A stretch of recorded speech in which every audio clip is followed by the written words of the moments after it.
Way back when I was just a chemistry teacher, living with my son who loves breakfast, and my wife that gave the saddest hand jobs in the house, half a block down the street from the desert, you know the place. Well anyway, back then life was going swell and everything was just peachy. Except, of course, for the undeniable fact that every single morning my wife would make me a big old breakfast of veggie bacon for breakfast. Oh, big breakfast of veggie and bacon every single morning. It was driving me crazy. I said to Skylar, I said, "Hey Sky, what's up with all the veggie bacon?" And my dear sweet wife, she just looked at me like a cow looks at an oncoming train, and she leaned right down next to me and she said, "It's good for you." And then she tied me to the wall and stuck a funnel in my mouth and force-fed me nothing but veggie bacon until I was 50 years old. That's when I swore that someday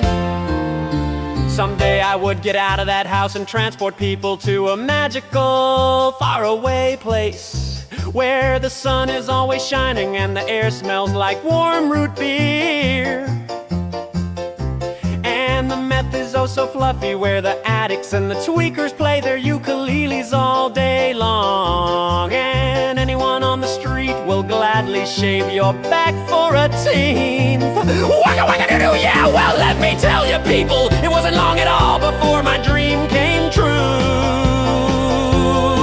Because the very next day, a local DA agency had this contest to see who could correctly guess the number of molecules in a drive-by meth lab. I was off by 3, but I still won the grand prize. That's right, a first-class one-way ticket to making meth in Albuquerque.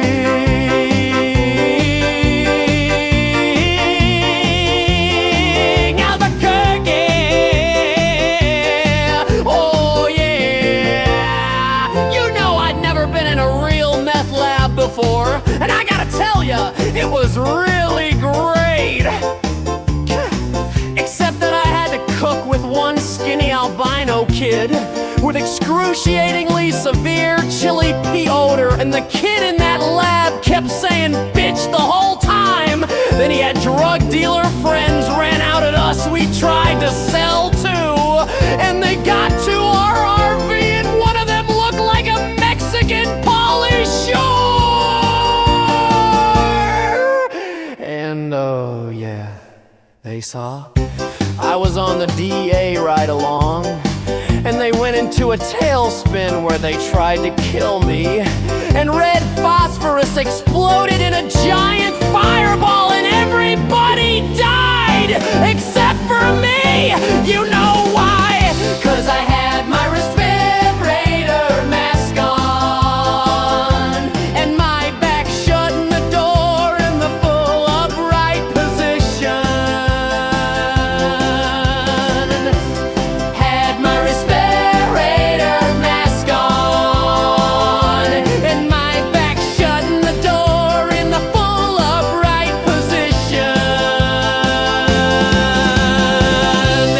Had my respirator mask on and my back shut in the door in the full upright position.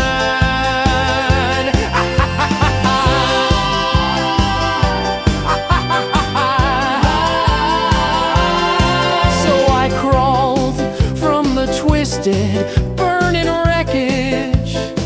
I crawled on my hands and knees for 3 full days, dragging along these dead bodies in a suitcase and my garment bag and my meth lab and my 12-year-old life partner and my lucky autographed glow-in-the-dark black top hat. But finally I arrived at the world-famous Tuco, Salamanca, where the meth is oh so tight, and you can sniff your meth right out of the knife if you wanna. It's okay it's clean. Oh, well, I checked into his room and I turned up the fulminated mercury and I turned up an explosion. And I'm just about to spend that little $50,000 I got from the deal with him that I love so very, very much, when suddenly there's a knock on the door. Well, now, who could that be? I say, who is it? No answer. Who is it? There's no answer. Who is it? I'm the one who knocks. They're not saying anything. So finally I go over and I open the door, and just as I suspected, it's some big fat Mexican with a flock of buzzards haircut, and who turns out to be Tuco. Oh man, I hate it when I'm right. So anyway, he drags me into the desert and he grabs my lucky top hat, and I'm like, hey, you can't have that.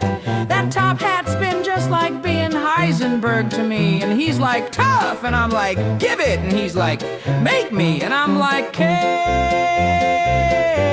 So I grabbed his leg and he grabbed my esophagus, and I bit off his ear and he chewed up my chili pea. And Jesse shot him with a gun, and Tuco still gave me a big scare. Yes, indeed, you better believe it. And somehow in the middle of it all, my DA brother-in-law got in a shootout with him after. And 20 seconds later I heard a familiar voice, and you know what it said? I'll tell you what it said. It said, if you'd like to call it a rock, please try again and call it a mineral.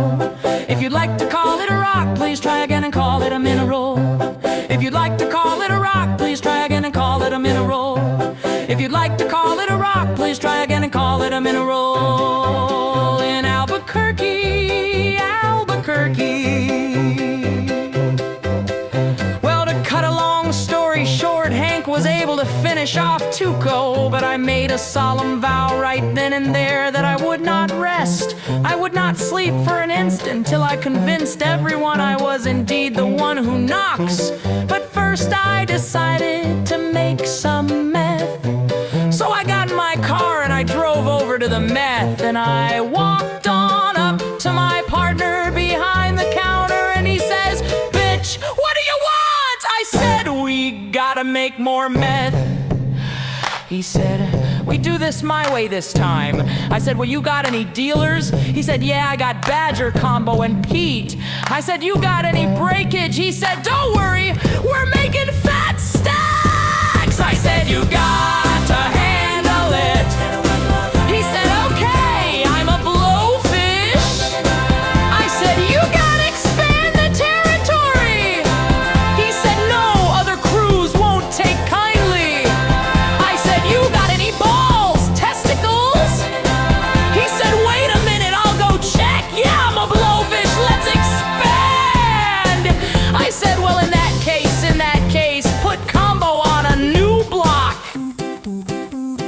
He later says, I just got a call that Combo was shot by a crazed other gang members. I said, okay, my bad. So next another one of our dealers gets arrested, and we have to hire this criminal lawyer guy, and he immediately latches onto my business and start charging me all over.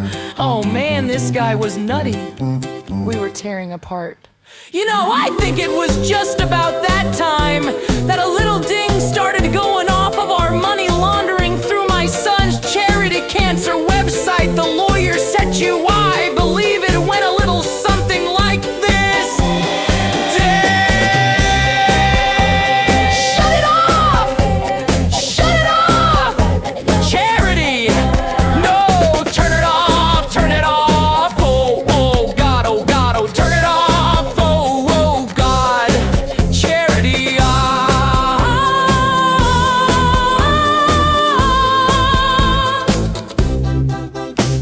I ran out into the street with my dealers killed and in prison, frustrated, waving my arms all around and just running, like a constipated wiener dog. And as luck would have it, that's exactly when I ran into the guy of my dreams. His was Gus.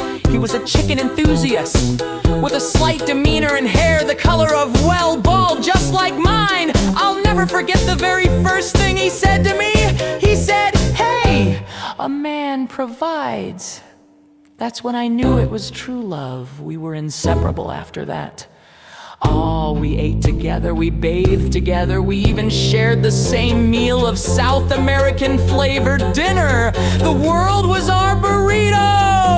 So I got hired and he brought me laundry, meth lab, and had two amazing lab assistants, Gail and Jessie. Oh, we were so very, very, very happy. Oh yeah, but then one fateful night, Gus said to me, he said, "Sweetie Pumpkin, do you want to see me order the murder of a child?" I said, "Whoa, hold on now, baby. I'm just not ready for that kind of a murder." So I ran over the dealers that did the murder and no one ever saw them again. But that's just the way things go in Albuquerque. Anyway, things really started looking up for me, because about a week later I finally achieved my lifelong dream. That's right, I murdered Gail, got me the permanent full-time job as the meth cook. I even made Employee of the Month after I cleaned up that Victor blood mess with my face. Oh yeah, everybody was pretty jealous of me after that. I was getting a lot of attitude. Okay, like one time I was out in Gus's driveway trying to remove him as my excess boss with a gun, when I hear from this guy Mike trying to be the big ol' security system and bodyguard of Gus all by himself. So I say to him, I say, "Hey, is it okay if I kill Gus?" And Mike, he just rolls his eyes and goes, "Yes, it's okay to kill the man I am sworn to protect." So I did. And then he gets all indignant on me. He's like, "Hey man, I was just being sarcastic." Well, that's just great. How was I supposed to know that? I'm not a mind reader for crying out loud. Besides, now he's got a really cute nickname, Sticker Boy from Better Call Saul. So what's he complaining about? Say, that reminds me of another amusing anecdote. Jesse comes up to me on the street and he tells he would kill to get rid of the hazard pay fees.